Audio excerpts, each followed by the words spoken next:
stay-at-home dad, watching Disney movies he never had. His daughter digs through all the VHS, crushing the classics in a princess dress. Informed like Scuttle, Kurt's got your ticket, making it real like Jiminy Cricket.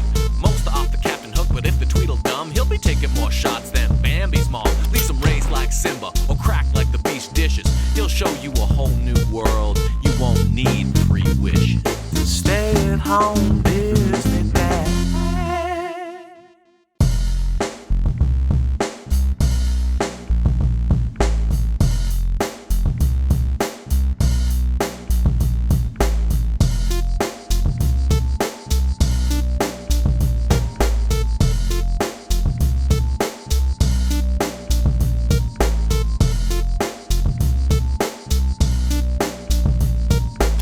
We start with an ad for Dick Tracy. Dick Tracy is a Disney movie. Dick Tracy is under the Disney banner. How did I not know this? Oh, I'm familiar with Dick Tracy, but for all the wrong reasons. I cannot wait to talk about this movie. But for now, we open with a short. It's Tummy Trouble.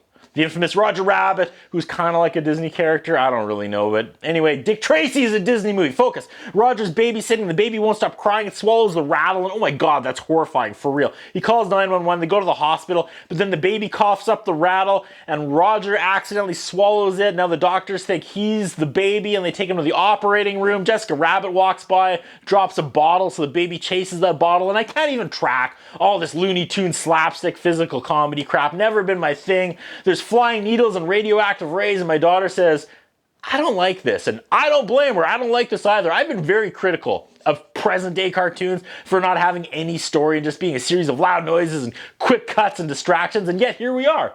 1989. I don't know why there are so many weapons and explosives in this hospital, but anyway, it ends with Jessica Rabbit taking Roger by the hand and sexily saying she wants to go home and play patty cake with him, and I do not want to think about these two having sex. Why do they make me? Okay, feature presentation, Rick Moranis and Honey, I Shrunk the Kids, full animated opening, and okay, can we bring back the Honey, I Shrunk the Kids play area in Hollywood studios? Like, can we bring it back like yesterday? For real? So many war memories of our first trip there back in 2011 when our little guy turned 5. My daughter is apparently feeling unusually sassy today and wants to know if this intro is ever gonna end. We start with an average house on an average street. Dad is a scientist inventor and he's in the attic exploding things. His son is a scientist, want to be like his dad, and his teenage daughter's on the landline explaining how her parents are having trouble and fighting all the time, and mom left last night and didn't come home. Oh. The next door neighbor, dad, is a bumbler and he's mad that his scientist neighbor's explosions make so much noise and wakes him up early on the weekend. But as he marches next door to, I don't know, kick his ass or whatever, he trips up his own son's like doomsday device traps in the yard. The nerd kid is getting ignored by his nerd dad. He's nerd sad. Moranis is trying to be unlikable, but he can't. He can't do it. Rick Moranis cannot be unlikable in any role. He tries to shrink an apple, but it explodes in his face, and the dog licks it off as he stares forward. Mwah, mwah, mwah. The next door neighbor is kind of channeling that uncle from Christmas Vacation. His other teenage kid is mopey because he got cut from the football team, and toxic dad isn't happy about that either. Scientist dad Rick Moranis is late for the conference, but mom calls the landline phone and wishes him good luck anyway, even despite they're having trouble. He tells his son to mow the lawn while he's gone. They have a souped up remote control lawnmower called the Snapper.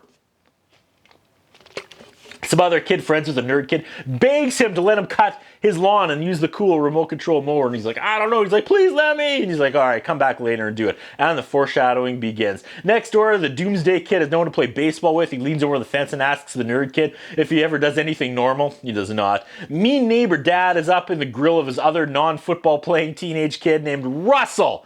Back at the scientist's house, it's time for an 80s cleaning montage. The daughter is dancing with a mop while Russell pervs on her from the window.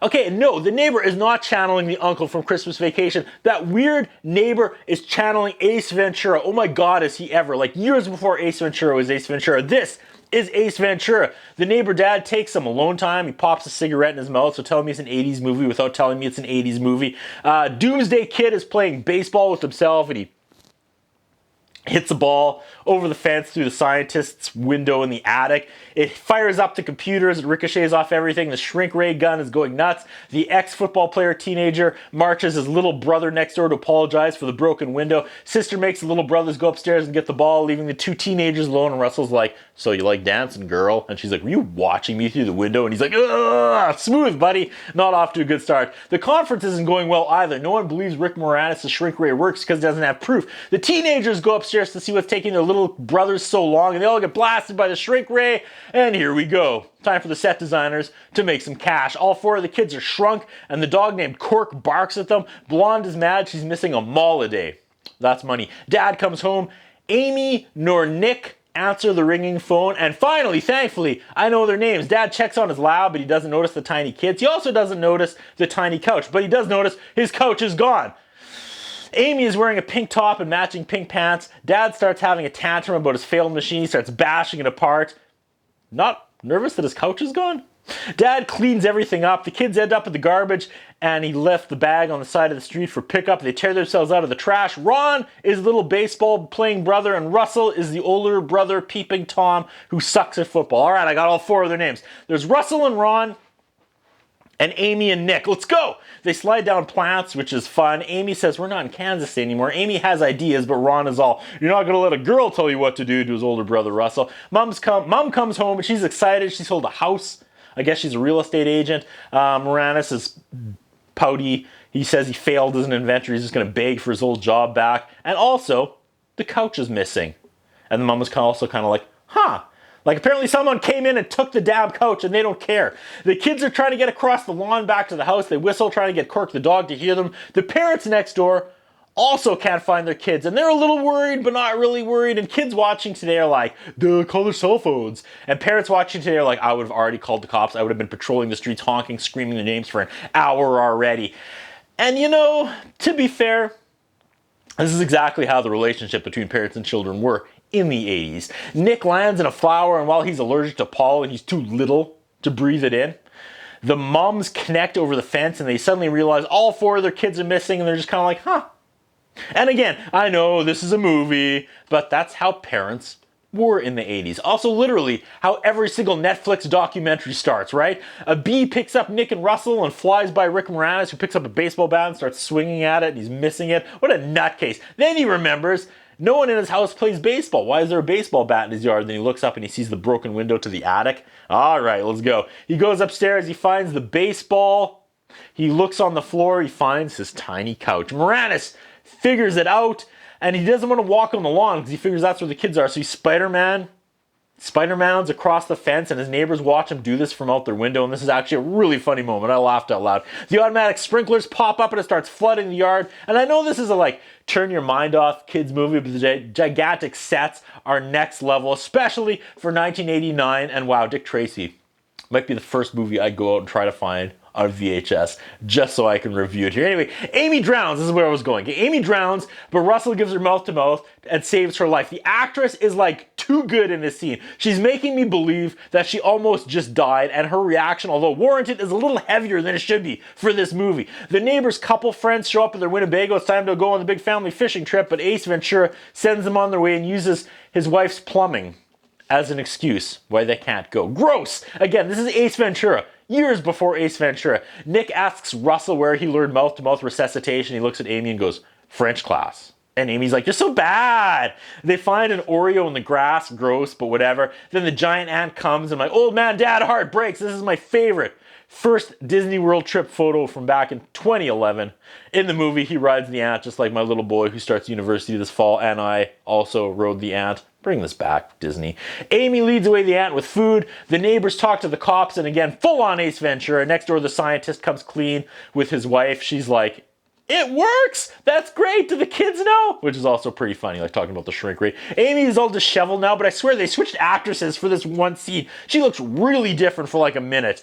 Now the wife is helping Moranis search the grass for the tiny kids. Ace Ventura sneaks out and rips a dart and watches them looking in the grass. He throws his butt into the grass, and the kids use this to light torches. Moranis and his wife try to tell Ace and his wife that they accidentally shrunk the kids, so they show him the tiny couch. They're like, yeah, it worked. Usually it just blows things up. And Ace is like, did you blow up my kids? And Rick Moranis is like, no, no, no, if I blew up the kids, there would be pieces of kids everywhere. That's super dark and super funny. Russell and Amy are gonna get it on, they're flirting, and I love how in movies, no one stinks, am I right? Like these two are dripping with backyard mud and sweat and have been riding an ant, but still horny and still make out. Then a scorpion comes, but the ant fights off the scorpion in some 1989 stop animation magic I can't even hate. It looks great. The ant dies, protecting the kids. Sad moment. Moranis is fixing the machine he went Limp Bizkit on before because he needs to turn it into a rebigulator. The kids are in a Lego piece. I missed that. That's fun. Mom watches crazy scientist dad sleeping at his desk and whispers, I love you, Wayne Zelizny. So, that's his character's name, I guess. And for all you struggling couples out there, here you go. The best way to save your failing marriage is to put your kids in danger. Okay, the kid returned that wanted to mow the grass. He's now mowing the lawn. The music is super goofy for this part. It doesn't match the danger these kids are in. They're about to get like their heads cut off or whatever. The kids go into some tunnel and they almost get sucked out into the moor, but the parents run downstairs and shut it off and kick the kid out of the yard. They tell him to leave through the house because it's safer. And the kid goes, safer? I thought my folks were weird. The kids see the parents looking into the grass for them, but they're too small and their screams aren't heard.